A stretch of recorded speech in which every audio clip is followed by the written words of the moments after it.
Thursday was a snow day throughout the five boroughs and Long Island, so what better time to dig in the shovels around Islanders GM Garth Snow. The largely overlooked Brooklyn-based franchise finally received some monumental office news last month concerning the long-overdue commitment for a new Belmont arena. Still, none of that means owners John Ledecky and Scott Malkin, who delivered on that promise where so many of their predecessors could not, should grant Snow yet another free pass if the skidding Islanders fail to make the playoffs for the second straight year and for what would be the eighth time in his dozen seasons as the team's GM, a longer tenure now than even the reviled Mike Milbury lasted a decade earlier. Garth Snow somehow has had more lives than Jon Snow. Yes, it is true that only NHL-leading Tampa Bay has scored more goals than the high-powered Isles, 137 this season. They feature an exciting 12-line attack boasting 3 of the top 20 scorers in the league, including the previously maligned Josh Bailey and emerging goalhound Anders Lee skating on either side of franchise cornerstone and pending free agent John Tavares. Gifted rookie Matthew Barzal is not far behind that trio on the scoring list, and for this, Snow gets full marks, in trading away his former draft bust Griffin Reinhart 4th overall in 2012 for the first-round selection that netted Barzal 16th overall in 2015. Of course, the opposite end of the ice continues to be a far different and truly less defensible story for Snow.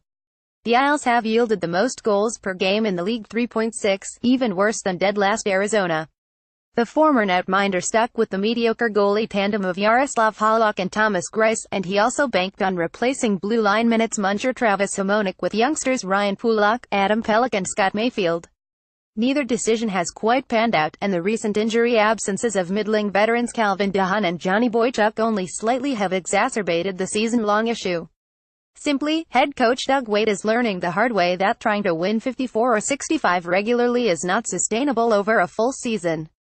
And the Isles, who won exactly half of their first 40 games at 20,164, enter Thursday's visit to Philadelphia for their midpoint contest of the season with a 19th record in the NHL, 6th in the incredibly deep Metro Division, and most important, 9th in the Eastern Conference, just beneath the playoff cutoff. Snow hasn't made an impact deal at the trade deadline since his first season as GM in 2007, when he swapped 2 prospects and a future first-round draft pick, none of which amounted to anything of substance, for rental winger Ryan Smith. He can wish in one hand and, well, spit in the other and see which one fills up first like he usually does, or he can push to swing significant moves to upgrade the back end in an attempt to save another fading season. 1 year ago, Snow bought more time by convincing the new owners that firing longtime coach Jack Capuano at mid-season was necessary. With the Belmont grand opening still a few years away and Tavares' status still uncertain until he signs on the dotted line, another playoff miss shouldn't spare Snow from the same fate. Winter isn't coming anymore. It already is here, especially for the Islanders.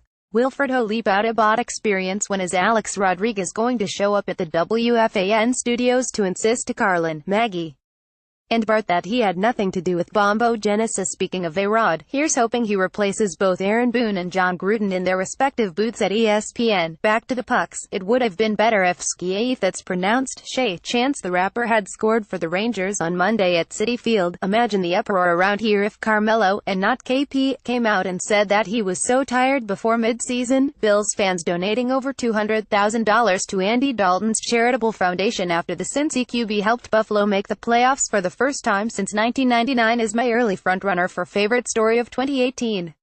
The Wilpons reverting to operating the Mets like a small market mom-and-pop store? Not so much.